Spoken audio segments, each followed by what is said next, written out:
Hello viewers, today we'll discuss about an interesting topic of electromagnetic field theory, that is Maxwell's equations. Maxwell's equations are discovered by James Clerk Maxwell, and he is the famous scientist. He was the famous scientist of 19th century, and he was a Scottish mathematical physicist also, and he is famous for electromagnetism and the relation between light and electromagnetic waves. So today we will discuss about the Maxwell equations, Maxwell's first equation, and it is also known as Gauss law in electrostatics. So let's start, guys. Let's start our topic.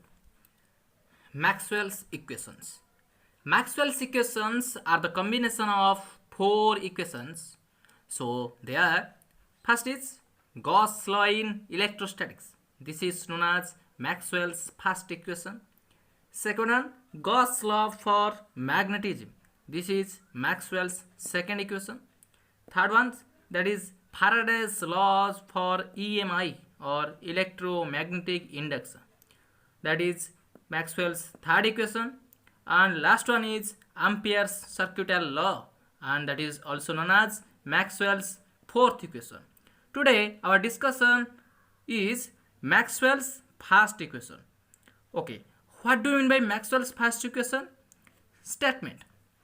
It states that the total electric flux phi E passing through a closed hypothetical surface is equal to 1 by epsilon 0 times the net charge enclosed by the surface. Let's take an example.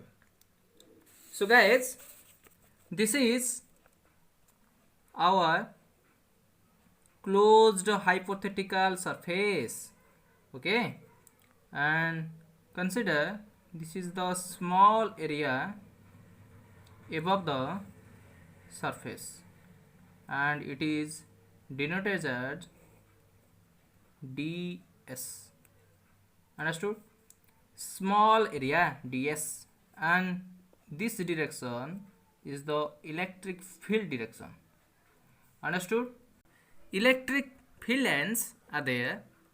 So our statement is so that it states that the total electric flux, this is one electric flux, this is another, this is another, this is another, so many electric flux. So this is the total electric flux, that is phi E.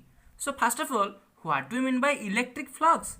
Electric flux phi E for a surface placed in an electric field, okay, is the sum of dot products of E and ds, that is E dot ds. Understood? So for all the elementary areas on constituting the surface, okay, so phi E is equal to E dot ds.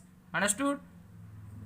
So the statement says that the total electric flux passing through a closed hypothetical surface is equal to 1 by epsilon naught times the net charge enclosed by the surface, or we can mathematically written as phi E is equal to qi epsilon 0. Understood? So this is our equation 1, this is our equation 2, or we written as E dot ds is equal to q by epsilon naught. This is a mathematical form.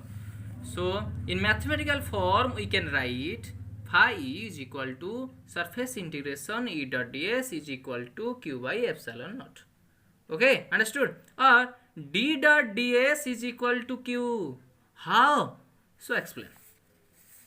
We know that d, where d is the displacement vector, d is equal to epsilon naught E.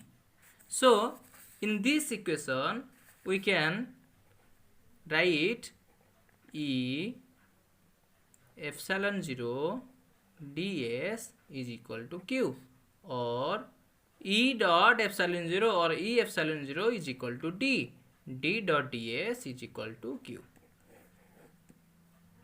Answer. So here d dot ds is equal to q. Understood?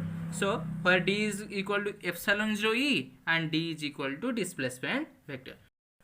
Let us consider the charge be distributed over a volume V and rho be the volume charge density. We know that is rho is the volume charge density. Understood? And V stands for the volume.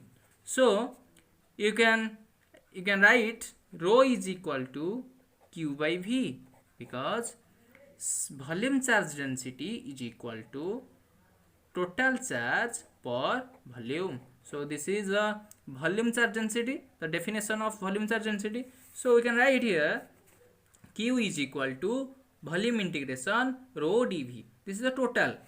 Understood? So combine equation 1 and 2 we get. Equation 1 says that d dot S is equal to Q.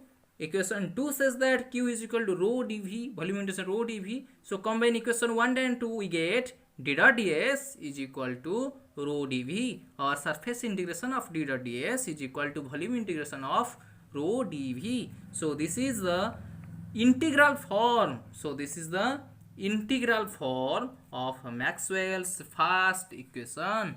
Understood? Now applying Gauss divergence theorem. So what do you mean by Gauss divergence theorem? Gauss divergence theorem says that the surface integral of a given field to a closed surface is equal to the volume integral, the divergence of volume integral of the given field. Okay, so this is Gauss divergence theorem. Understood? So I write here this formula, substituting equation 4, this is our equation 4, in equation 3. What can we get? So we get del dot d dv volume integration is equal to rho dv. Understood? So applying differential both side we get del dot d is equal to rho, or vanishing both side volume integral is equal to del dot d is equal to rho. So thanks guys for watching this video, and our next video will discuss about the Maxwell's second equation, or also known as Gauss law for magnetism. Thank you.